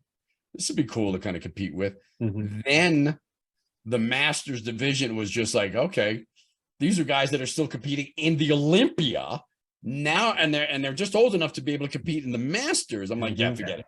Not happening. No, no. Yeah, that's Oh, right. man. Mm. Crazy. Vince Taylor looked almost as good as he did, maybe as good or better, Yeah. winning the Masters than he did you know, as a pro younger, man. Yeah. Yeah. They're talking about bringing it back again, aren't they? I think They so. are. I Yeah. think so. They haven't given a definite on it yet. They're kicking it around. Yeah. I don't see why they wouldn't. When you really think about it, why wouldn't they? No, I don't Right. know, especially now. I mean, you see, I mean, how old was Dexter? What, 51, 52 when he stopped? Yeah. You Yeah. know? Did he win the Masters Olympia? Dexter? I don't know He if he did. ever did it. Did he do it? I thought he won the Masters Olympia. I Well, think he he won. might. He won the Yeah. Olympia in 08. Yeah, Yeah. that's right. That's Yeah. right. Yep. And I think Vince Taylor won the Masters 2 or 3 times or something Yeah, like that. yeah. Yeah. 4 or 5 times maybe. 4 or 5 I don't know. times? Wow. Yeah. 4 or 5 Vince times. was great, man. Vince was I loved Vince. He was such a character. And He's I down remember here. when we did the grant. What's that? He's down here in Florida. Is he? Mhm. Well, he's a smart man. Mhm. Yeah. Yeah. Is he in Pembroke Pines still, Jason? Yeah, he's down there. He was on Okay. my show a while back. I think before you guys were on. Right. I interviewed him. But you know, he's got those grips. That he Yeah, the makes. grip, the ball Yeah. grip, right? Mhm, Right. mhm. Yeah. Grab life by the balls, man. Yeah, There you go. Yeah. If that's not his motto, it should be. Yeah. But I remember doing the Grand Prix with Vince, and I don't know if he did it on purpose or if it was literally part of his strategy, but he was winning every Grand Prix, and it was him and Sonny Schmidt, and I think it was either 89 or 91. I can't remember. But he was winning I think he did win every single show, every single Grand Prix show. And Sonny Schmidt was taking second. And it was like 7 shows, 7 countries. It was very grueling bus. Yeah. You know, we didn't sleep. We didn't do any of this stuff. And staying at little hotels. But I have some great stories and great memories from those Grand Prix, man. And I remember Vince gets on the bus after like the 3rd Grand Prix. We're in Spain or somewhere. And he gets on the bus with 2 slices of pizza, and everybody else is trying to stay tight. We're on our diets. We're struggling to eat right at these different hotels and all these different stops. And Vince gets on with 2 slices of pizza, man. And we were like, "You son of a bitch!" And he was just getting more and more cut every day. So those guys can do that. Yeah. Yeah. And you guys remember Sonny Schmidt, of course, right? Oh, yeah. Yeah. Sonny was great. Sonny and Milo Shoshev and I became like the 3 musketeers on the Grand Prix, and we just had a great time. And Sonny was so funny, man. He was funny. You couldn't understand the guy. All you could understand, because he would talk, but you had this like Samoan thing going on. It was just like the only thing you could understand was when he dropped his F-bombs, which was like every other word. You know, the fucking. And I'll never forget, because he was doing it was like the first 5 shows, you know, 4 or 5 shows, he was like 2nd place and really close to Vince. And then when we went to Spain, by the way, God rest his soul, I really love the guy and I hope he's in heaven. But after we got to Spain, I'll never forget, we're all on the bus and we got deadlines. We got to get going, man. We got to get on that bus and move. We got someplace else, another country to be in, for crying out loud, in a few hours. And so we're looking, nobody can find Sonny. Nobody can find him. Like, where the hell is he? We're checking his room. Me and Milos are running around trying to find a guy. we finally go into the lobby bathroom to take a leak or something like that. And we see the smoke coming out from behind one of the stalls. And we open the door and there's Sonny smoking a pipe of hash. And we're like, what the hell are you doing, man? That's funny. So that was it. I mean, literally, he went from like second, fourth, fifth, seventh, dead last. It was like, that was it, man. He found his joy and it was over. He's like, I accomplished what I wanted to accomplish.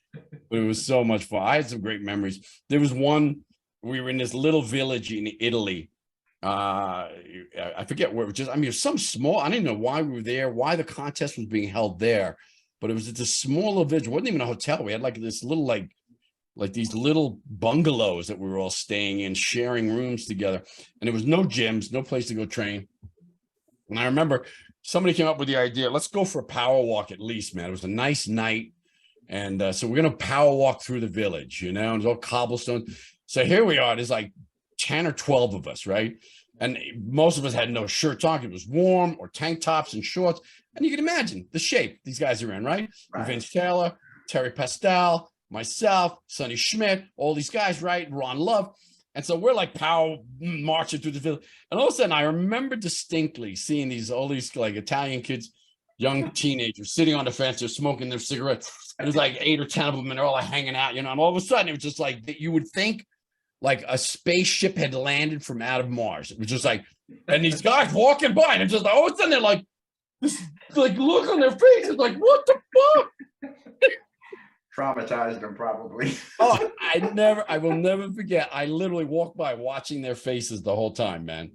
And it was just so hysterical because nobody in that little village has ever seen anything like this in their lives, you know?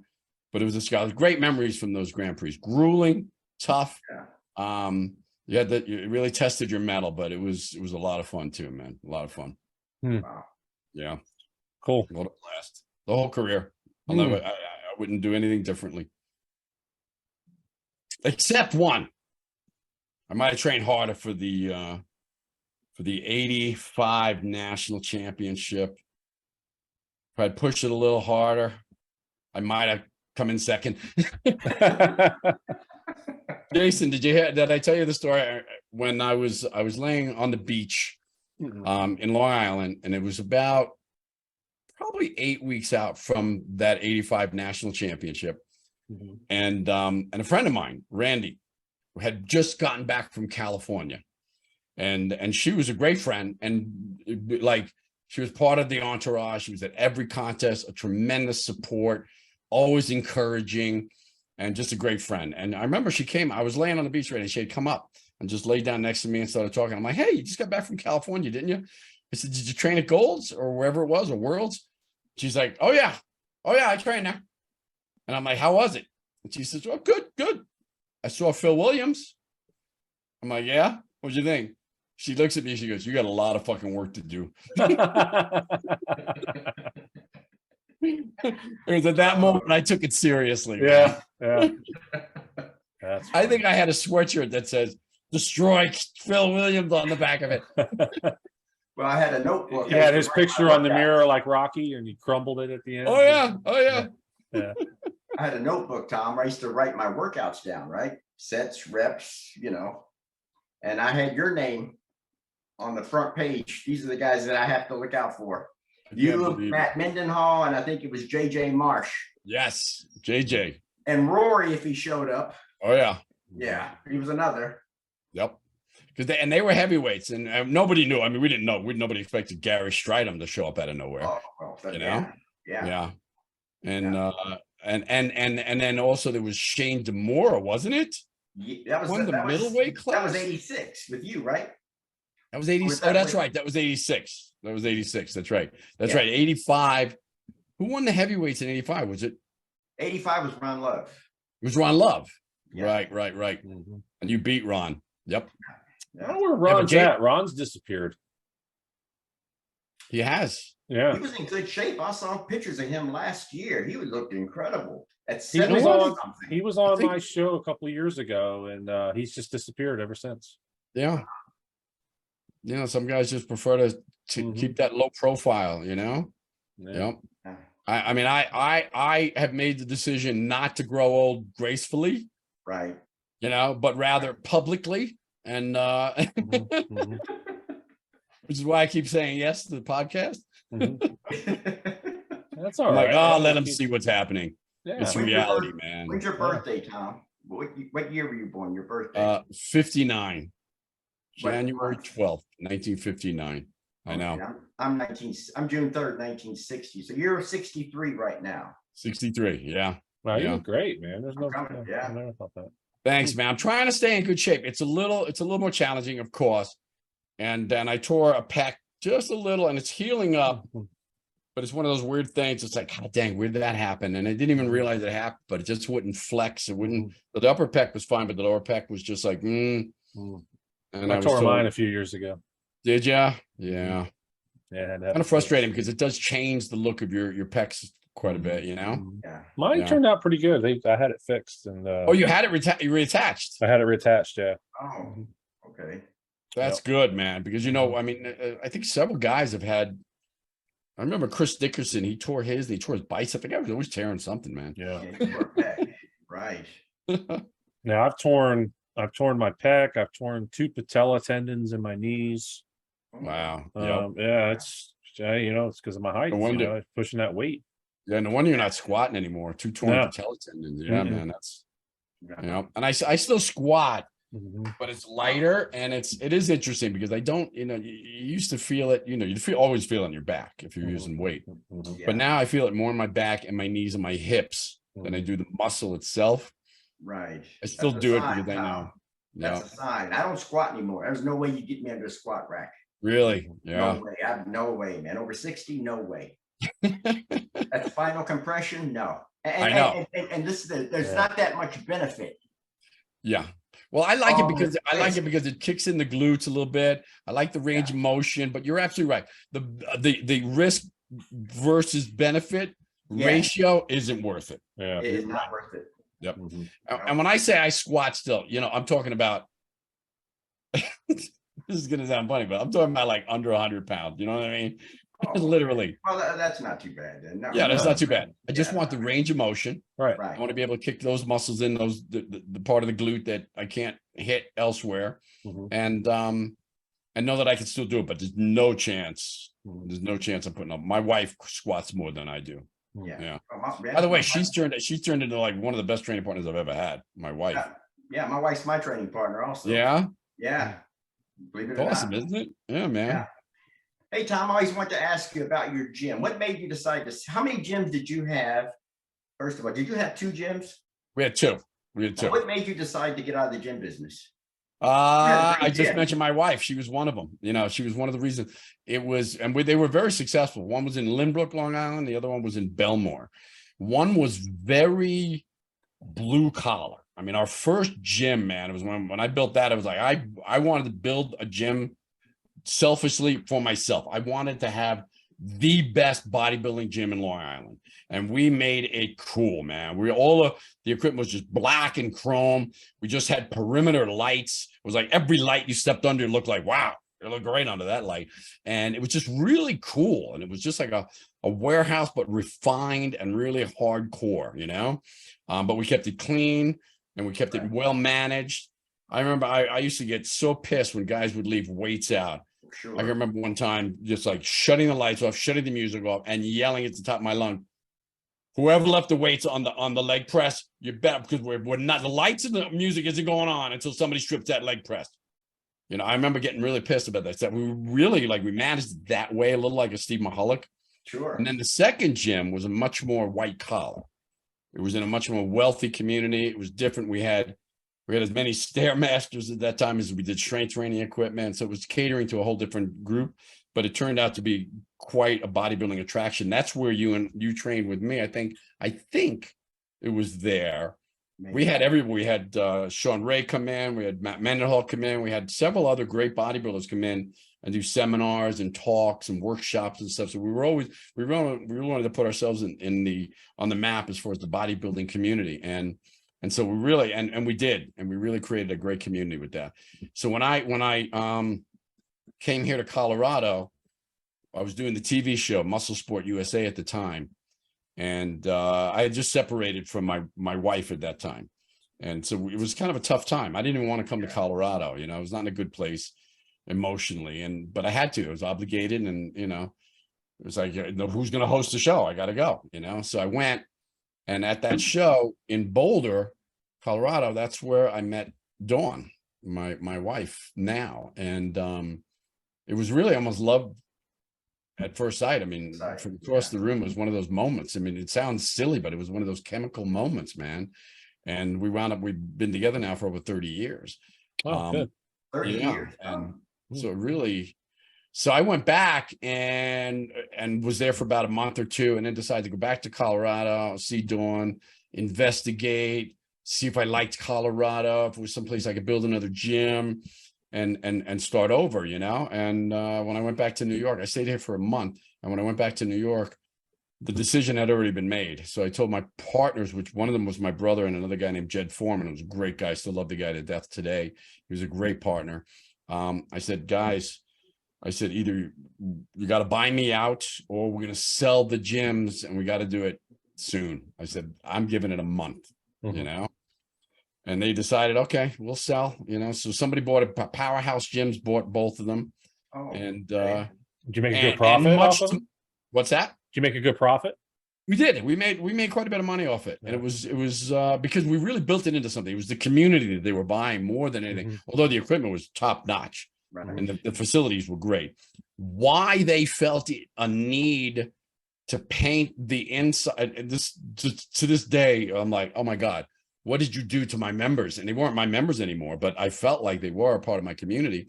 They painted the entire inside of the gym Pepto-Bismol pink. Joking, Yeah. really. I mean, it really brought out the aggression in these guys. Jesus. Right. Nobody trained harder Right. than that, man. Wow. And so, I mean, I couldn't believe it when I went back, because I went back several months to, you know, and I was like, okay, I'm gonna train back at my old gym. I'll check it out. And it was pink. I was like, oh my God, you got to be kidding me.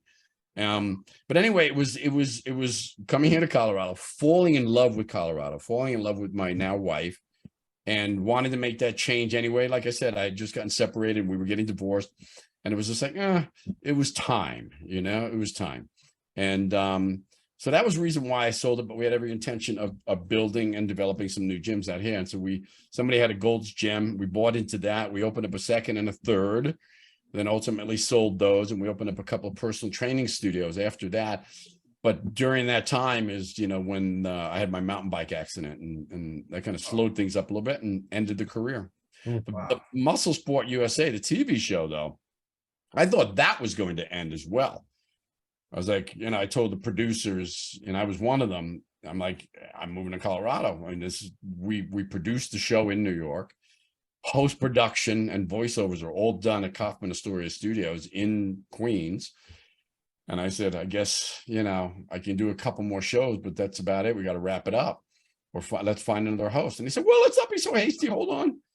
We can fly you back. We'll fly you back. So for like 10 years, Wow. I flew back to New York every month to do post-production, and then to the competitions to do the competitions all the time, and which I loved. And but then it got really tedious. It was just like, it was kind of enough. But to be quite honest, once it ended, you know, and this was after 16 years and 10 years of going back and forth from Colorado to New York, I got to admit, if I was ever a junkie, I didn't know I was a junkie for New York, because I was going back and I lived here. This is my home. I never felt like I had left, because I was still going back and forth, you know, constantly. Yeah. And so when that ended, like the first month that I didn't go back, man, I was jonesing. I mean, seriously jonesing. Like, I need my fix. I got to get my fix with my, you know, just something was missing. And I became a little neurotic for a month or two, not doing the show and not going back to New York and getting that energy, that extra testosterone that you get in Manhattan. Because that's where I was staying at the time. We had a place there. And but finally it ended. I finally settled down. I don't need to do that. I can relax now. I'm in Colorado. It's a little slower pace, and enjoy the lifestyle. That was it. So that's why I sold it. And yeah, Cool. That was it. I always wanted to ask you that. What happened? What Yeah. happened to gyms? And it was, I tell you, it was, it really, it was, something that was it was only 3 years that we had those gyms, but it was like, and I'm really, I'll be honest with you, it's one of the things I think I take a great deal of pride in some of the feedback I still get on Facebook, especially early on Facebook, you know, and you don't realize, and like I said, you know, it's sort of the same thing with the Bob Gruskin thing, where it's just like, you forget sometimes the influence people have on, and you forget sometimes to thank them and to recognize them, and to kind of go out of your way. But you also forget the influence that you've had on others as well. And I know you have, Jason, I know, and you continue to do so with your bodybuilding career. And Phil, you certainly have as well, because you're not as good a guy as you are, with as good a heart as you have, and not have influenced and motivated a lot of people along the way. And so when I get feedback like from like young guys that were young guys training at the gym. It's just like, man, you came up out of nowhere and encouraged me. And you even gave me your weight training belt, you know, that had, you know, national check. It's just like, and I get that feedback all the time. And it's just like, it's like, I hardly remember that, but if that's who you are, and that's how you live your life, that's the kind of feedback you want later on. At 62, 63 years old, that's the stuff I want to hear. Yeah. You know, and I'd be so disappointed in myself if I heard something other than that was just like, hey, you were so rude. And so, you know, I mean, you were a real creep and you never helped anybody. It's just like, oh my God, I couldn't live with that, man. Yeah. You were such a dick. Yeah. You were such a dick. Exactly. and listen, I'm sure there are a few people out there that, you know, remember my old biker days that would probably say that. Yeah. Hey, there were some guys in the gyms back in the day that I thought were dicks were still an inspiration to me. I'm like, I'm gonna be like that. Yes, that's right. Yeah. Yep. Yeah. I mean, Steve Mahalik was a dick. Yeah. But he was still a hell of an inspiration. I mean, I just, that first influence of seeing Steve squatting with those tattered rags and the sweat pouring off him, and it was just like, holy crap. I didn't care what kind of human being he was. That was inspirational, man. Absolutely. That was nuts. You see that as a kid, man, that's crazy. Oh, That stays in your head for decades. Yep. And of course, you know, we were reading the magazines up to that point. I was getting muscle. And I think my first inspiration with bodybuilding was my older brother, who lifted weights, and he always looked great. He was a great masculine. He got all the good looks and the height in our family, and had a lot of muscle. But beyond that, I remember junior high school, the first thing that really turned me on to bodybuilding was, and we were lifting for lacrosse and soccer. There was like 3 or 4 of us in junior high school that worked out in each other's basement. We had a little bit of weights and stuff like that. You know, I mean, the classic story, you know. But I remember in junior high school, one of my friends, one of the kids I was lifting with, he was on my lacrosse team, came to a homeroom, couldn't wait to show me this magazine. And he's like, you got to check this out, man. And he showed me the magazine, and it was Muscle Builder, which is muscle and fitness today, right? Yeah. And of course, on the cover was this guy, like doing curls with his arms like strapped into this. We now know it was the arm blaster. Arm blaster. Oh yeah. And doing these curls and the splitting the teeth. And it's like, ah! And it was Arnold Schwarzenegger, but I had no idea who Arnold Schwarzenegger was at the time. And then flipping through the magazine, seeing these pictures by Art Zeller and the guys that did Pumping Iron, and it was like, that was it, man. Yeah. That was it. I was sold. I was absolutely that became my purpose from junior high school pretty much on. And that's why I wound up at Future Man Gym. So walking in and seeing somebody who actually resembled those guys in those pictures was, it didn't matter if he was a dick or not. And I'm not saying Steve Mahalik was a dick. God rest his soul. I pray for him still. But he certainly acted like it sometimes, but it didn't matter. He was an inspiration. Man. That was old school hardcore bodybuilders. That's what it was. That's what they were. It's true. It's true. Yeah. Vince Garanda. I mean, they didn't sugarcoat this crap back then, you know? And George Turner was another one. Yep. St. Louis. Oh my God. Oh, I've heard about that guy. Wasn't he one of your mentors or trainers? Yes. Oh, yes. The time I was 17. Yeah. Yeah. Man. I mean, that's the way they were. You know what it was? I mean, it was just like, if you wanted to be a member of the gym and you wanted to be a bodybuilder, that's what you had to be able to deal with, man. You know? It was George's way or the highway. Right. That was it. Right. That was it. Yep. We learned some good lessons though, and got some good inspiration, man, for sure. For sure. Jason, what was your first inspiration, man? What got you into it? Oh man, it was a guy. We're still friends today at one of the local gyms here. He was a bodybuilder, and he was a dick when I first met him. And we ended up being I hate friends. to say it, but a lot of Yeah, us bodybuilders were no, dicks. he ended up being my my trainer, and then eventually my friend, and yeah, he was kind of my inspiration. So Yeah, yeah. mhm. And that explains why you're a dick. Yeah, yeah, Come on, you know I'm yeah, kidding, yeah. man. No, that's great. Yeah, You know I'm kidding. Man. But yeah, I mean, Yeah. it comes from, it can come from anywhere, man. You were actually fortunate to meet him and be Yeah. inspired, you know? Oh Yeah. yeah. Mhm. Yeah. You know? I mean, this you know, right now it's mostly, you go to the gyms now. I train at 2 gyms right now. One's called Rocky Mountain Flex Fitness, and it's reasonably hardcore. It's a little bit more old school, Mhm. and it's run by a guy named Nick Nat, who just turned pro. I've done some coaching. We do mostly mindset coaching, not the physical coaching Mhm. Okay. or nutrition. We did that early on, but it's not really, it's not what I want to do. So I do mostly mindset training now, and that's what we work on. So that gym's pretty cool in that respect. But then we train another one that's more one of these big box clubs, you know, it's called Choose. And that's where my wife and I train. It's literally 5 minutes away. We can walk over there, but it's great. It's a great gym. It's got lots of equipment, Mhm. but there's so many, and it's a joy to see it. But it's also like, oh God, get out of the way, move over, get out of off the equipment already. It's like this kids, You got a lot of kids doing videos, like videoing themselves. teenagers video, and they're looking at themselves, and it's constant. It's gotten and bad. It's really bad. And the kids, and I call them kids, you know, they're teenagers. Mhm, mhm. They're in high school. But there'll be 4, 5, 6 on Right. one apparatus. Yeah. Like, and it's just like, come on, man. And they're doing a 1-arm tricep extension each. It's like, God, I gotta get on the freaking cable, man. Sure. Could Yeah. you imagine? Could you imagine a Steve Mahalik or one of these other guys from Oh, old school? They throw them out. They'd be arrested for sure. Yeah. Oh, they'd be. Yeah. Yeah. Right? George, sure. George couldn't be around today. Yeah. Couldn't do He'd be it. in prison. Assaulting some 15-year-old kid Oh, who's sure. only trying, whose only sin was trying to build his triceps. Oh yeah. Yeah. Crazy, man. I know, but that's kind of like the gym today, and everybody's Instagramming and social media and looking at themselves, and we used to keep covered.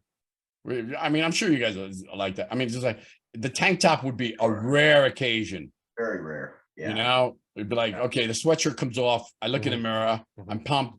I'm 2 weeks out from a contest. That'd be about it. You know what I mean? Yeah. Maybe Yeah. drop the sweats and take a look at the legs in the mirror. Mhm. A couple of guys would come over who would be inspired and be like, oh, wow, man, you're getting ready. You look good.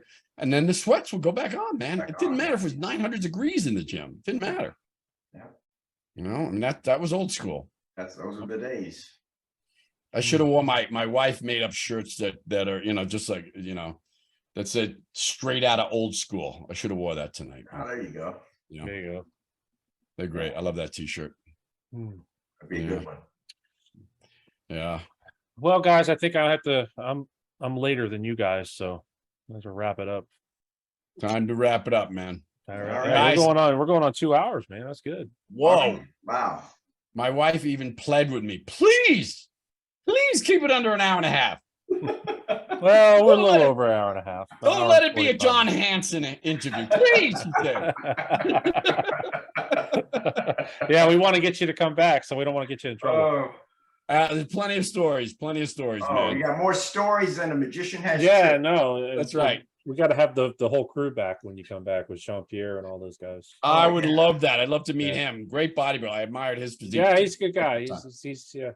He's funny. Yep. Funny guy. Yeah. And I like his, is a bird cage or a cat cage he's got back there in his It's his background? cats. It's his Cat cat. Cat. Yeah. I showed Yeah. my wife. I'm like, look at this backdrop, man. Whatever you do, don't tell him that you declawed your cat because he don't like that. Yeah, I Oh, did. yeah.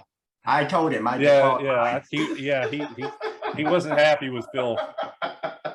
I had to do that my own cat years ago. Oh God, I yeah, had to do it, man. he gets pissed off. I don't blame him. I Yeah. don't blame him. All right, guys. Well, listen, it's been a joy. I really, truly enjoyed the conversation. I appreciate you inviting, and I appreciate everybody watching and listening. And you know, I mean, if I have one last thing to say to all the listeners who are aspiring or were in the bodybuilding world, it's just like believe in yourself no matter what. And as I talked about with Bob Gruskin and anyone else who showed a shed of belief in me and Phil and Jason, that can inspire. And you can inspire yourself by truly believing, eliminating, letting go of all those doubts and those fears, man. And just take on what you want in life. If it's bodybuilding, great. If it's having a great relationship, whatever it might be, believe in yourself. Find a way to just eliminate those doubts and fears. They're going to come up. They're always going to come up.